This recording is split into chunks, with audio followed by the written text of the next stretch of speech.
Dear students, abstract algebra के इस video में ग्रुप के इस सवाल को हल करते समय जो यहाँ पर मैंने 1 + 5 = 5 लिख दिया था, उसे आप 1 + 4 = 5 समझें। Good morning students, abstract algebra के इस वीडियो में आज हम ग्रुप्स के कुछ सवालों को हल करेंगे।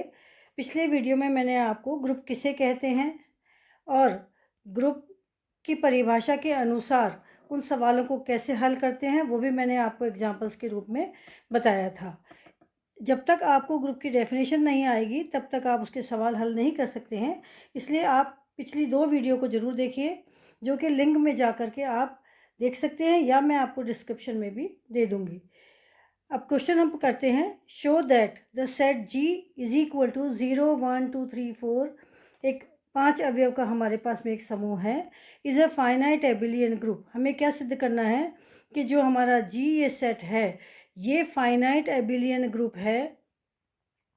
किसके लिए? ऑर्डर 5 का, with respect to addition modulus 5।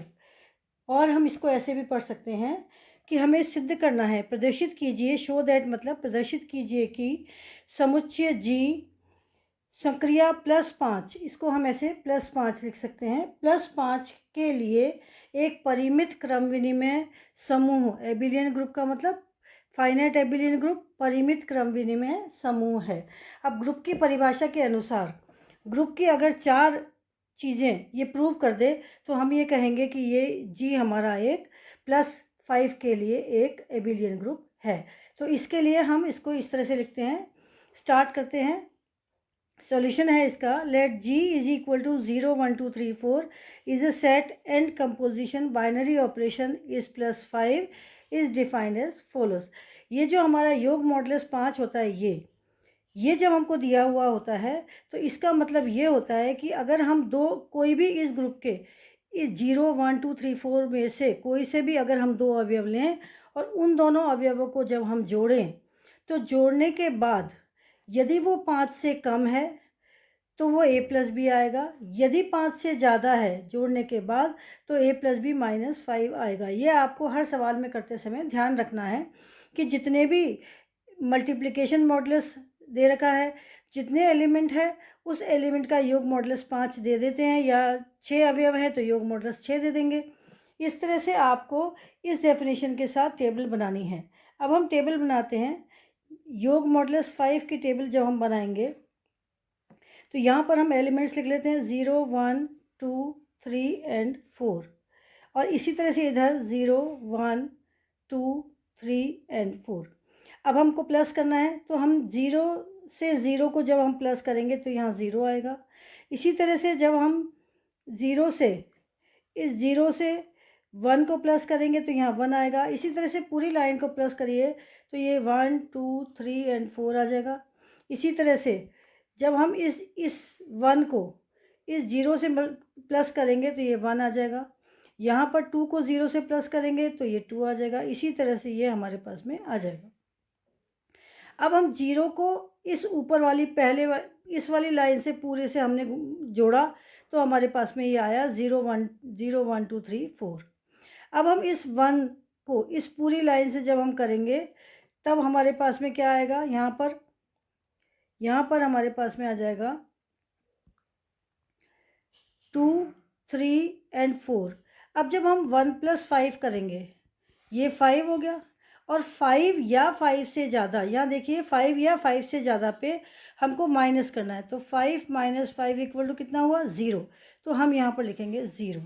इसी तरह से जब हम इस 2 को इस पूरी लाइन से जोड़ेंगे तो 2 + 0 = 2, 2 + 1 = 3, ये 4, ये फिर यहाँ पर 2 + 3 = 5 आ जाएगा। तो 5 में से हमने 5 किया वो हो गया 0, तो यहाँ लिखेंगे 0। इसी तरह से 2 + 4 = होता है 6, तो 6 - 5 = 1, तो इसको हम यहाँ लिखेंगे 1। और ये ऊपर जितने भी, जैसे ये यहाँ पर 3 + 1 हमने लिखा, 3 + 1 = 4, तो यहाँ हमने लिख दिया 4, क्योंकि ये 5 से 4 इज़ लेस देन 5 है। तो जो लेस देन है तो सेम वही की वही एलिमेंट लिख देंगे, और अगर 5 और उससे ज़्यादा है यहाँ पर ये, तो हम क्या करेंगे, यहाँ पर उसको माइनस कर देंगे। तो 3 + 2 5 - 5 = 0, यहाँ 1, यहाँ 2, तो यहाँ पर 0 1 2 एंड 3। ये हमारी पूरी की पूरी टेबल बन गई। अब इस टेबल से हम ग्रुप की जो परिभाषा होती है उसको हम यहाँ पर समझाएंगे कि किस तरह से हमारा ये जो जी है ये एक ग्रुप है। तो इस टेबल से हम क्या देखते हैं, from table we see that सबसे पहली प्रॉपर्टी होती है ग्रुप की क्लोजर प्रॉपर्टी या बाइनरी ऑपरेशन प्रॉपर्टी, इसे हमको कहते हैं क्लोज्ड। तो we see that every element of a table is element of G. अब हम क्या देखते हैं कि ये जो हमारी टेबल है पूरी की पूरी, ये पूरी टेबल जितनी भी है इसके अंदर जितने भी अवयव हैं ये सारे के सारे अवयव हमारे इस ग्रुप जी के अंदर के अवयव हैं। इस जी के अंदर जितने अवयव हैं 0 से लेकर 4 तक वही इसके अंदर सारे अवयव हैं। तो इससे हम कहेंगे कि ये हमारा क्लोज्ड है। इसी तरह से जब हम सैचर्य नियम लागू करते हैं, आपने 12th क्लास में भी पढ़ा है सैचर्य नियम क्या होता है। यदि हमारे पास में कोई 3 अवयव हैं, उन तीनों अवयवों को अगर हम जोड़ें और ब्रैकेट उसका चेंज करें, जैसे x, अगर मान लेते हैं हमारे पास में x, y और z 3 एलिमेंट हैं, तो हमने x को y के साथ ऐड किया योग मॉडुलस 5 के साथ, प्लस z को हमने ऐड किया = हमने x प्लस योग मॉडुलस 5 ब्रैकेट में y + z 5 किया। तो हम ये देखते हैं कि दोनों बराबर आते हैं। जैसे मैं आपको इसमें से एक एग्जांपल लेके बताती हूँ। सपोज हमने यहाँ पर किया 3 + 1 योग मॉडुलस 5 प्लस योग मॉडुलस 5 और यहाँ पर हमने कर दिया 4। तो इसको जब हम हल करेंगे 3 और 1 4 हो गया, और 4 5 से कम है तो यहाँ लिखेंगे हम 4 प्लस 5, यहाँ लिखेंगे हम 4। ये कितना हो गया हमारे पास में 8, और 8 में से अगर हम 5 माइनस करेंगे तो यह आएगा 3। इसी तरह से जब हम इस लेफ्ट हैंड साइड में लिखेंगे 3 प्लस योग मॉडुलस 5, y हमारा कितना था 1 प्लस योग मॉडुलस 5, z कितना है हमारे पास में 4। तो ये हमारे पास में कितना आया 3 प्लस योग मॉडुलस 5, 4 + 1 5 हो गया इसमें, और 5 में से 5 गया तो ये 0, और ये कितना गया 3 + 0 जो कि 5 से कम है, तो ये हमारे पास में आ जाएगा 3। तो ये हमारे पास में दोनों बराबर आ जाते हैं, तो 3 = 3 हो गया। इसी तरह से हम किसी भी एलिमेंट को इस टेबल में से लेके करेंगे तो हमारे पास में ये सैचर्य नियम पूरा होता है। तो इस तरह से हम कहेंगे कि let x y z are any 3 arbitrary element of G, then we see that from this for +5 G is associative। अब हम आइडेंटिटी के लिए करते हैं। जब हम टेबल को देखते हैं तो टेबल को हमें क्या देखना है कि इस टेबल में जो हमारे पास में ये फर्स्ट लाइन, ये जो ऊपर वाली लाइन है, इस लाइन के जैसी की जैसी पंक्ति जहाँ पर भी है, सब यहाँ पर हमारे पास में ये है इसकी जैसी पंक्ति, इसके लेफ्ट हैंड साइड में जो एलिमेंट है ये, इसको हम कहते हैं आइडेंटिटी एलिमेंट। और ये आइडेंटिटी एलिमेंट 0 इस जी को बिलोंग करता है, 0 is belonging to G, that implies identity है इज एलिमेंट ऑफ जी। ठीक है। इसी तरह से अगर हम, ये तो हमारी लेफ्ट आइडेंटिटी हो गई, अगर हम इधर से देखें पंक्ति स्तंभ से, तो जैसी ये वाली लाइन है वैसी की वैसी यहाँ पर जो लाइन है उसके ऊपर भी यहाँ पर 0 आ रहा है। तो ये हमारी लेफ़्ट आइडेंटिटी और राइट आइडेंटिटी दोनों होती है, इसलिए हम ये कहते हैं कि हमारे पास में आइडेंटिटी भी है। देखिए यहाँ पर from table we see that the binary composition has a left identity if one of rows coincide with the rows. जो मैंने अभी आपको बताया, एक रो, कोई सी भी जो भी रो है ये रो कोइंसाइड विद दिस रो, तो हम ये कहेंगे कि ये लेफ़्ट आइडेंटिटी है। इसी तरह से कॉलम के साथ राइट आइडेंटिटी हो जाती है, that is 0 is the identity. अब इन्वर्स हम कैसे फाइंड आउट करेंगे टेबल में से, तो हम ये देखेंगे कि जो ग्रुप की डेफिनेशन में हमने क्या देखा था कि इन्वर्स क्या होता है, कोई भी एलिमेंट का इन्वर्स क्या होता है, यदि ए का इन्वर्स बी है तो यहाँ पर आइडेंटिटी आना चाहिए। ठीक है। तो हमारा आइडेंटिटी है 0, तो हम जो भी एलिमेंट ले लें, सपोज हमने 2 लिया, तो 2 का क्या इन्वर्स होगा प्लस में कि यहाँ पर 0 आ जाए, 3 हो जाएगा, ताकि 5 - 5 0 हो जाएगा।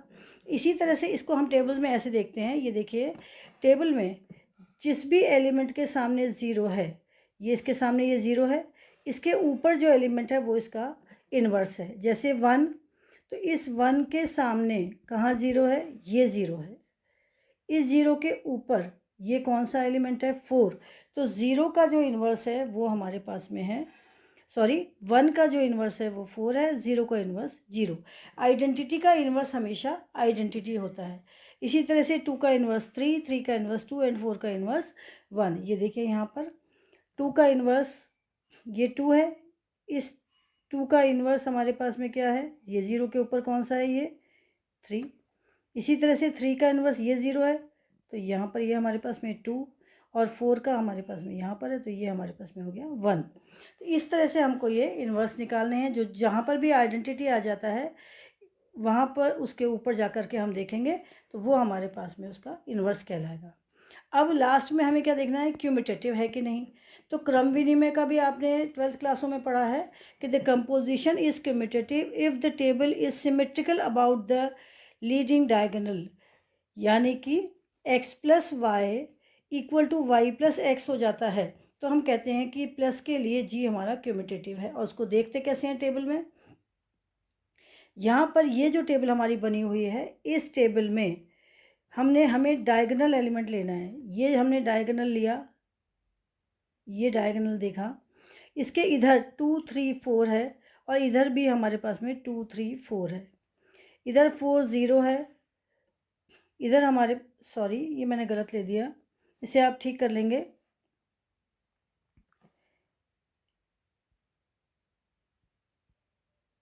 ये हमारे पास में यहाँ से 0 से हम डायगोनल लेंगे, यहाँ से ये तो यहाँ पर 1 2 3 4, तो यहाँ भी देखिए 1 2 3 4। इसी तरह से ये सेम है डायगोनल में, ये 3 4 0 यहाँ पर है, तो यहाँ पर भी 3 3 4 0। इसी तरह से ये सेम आएंगे, जो पंक्ति आएगी वही इसका स्तंभ आएंगे। तो इस तरह से हमें कहेंगे कि ये हमारा क्यूमुटेटिव भी है। तो और ऑर्डर कितना है, जितने इसके एलिमेंट होते हैं उतने ही ऑर्डर होता है, तो ऑर्डर इसके 5 है। तो इस तरह से हम ये कहेंगे कि ये हमारा एक ग्रुप है।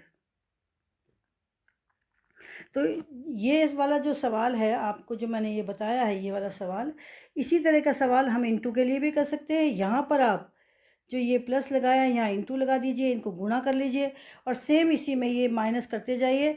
5 से ज़्यादा या 5 के बराबर आए तो माइनस करते जाइए। और इस तरह से आप जब सवालों को हल करेंगे तो आपको ये ग्रुप बहुत आसान लगने लग जाएगा। और जब ग्रुप आपको अच्छे से समझ में आ जाएगा तो पूरी किताब आपको अलजेब्रा की, एब्स्ट्रैक्ट अलजेब्रा की, आसानी से समझ में आ जाएगी। इस वीडियो के बाद मैं आपको 1-2 सवाल एग्ज़ाम में जो आए हैं वो कराऊंगी। उसके बाद जो इसकी थ्योरम्स हैं उन्हें कैसे हम करते हैं, कैसे याद करते हैं, उसके बारे में बताऊंगी। Thank you.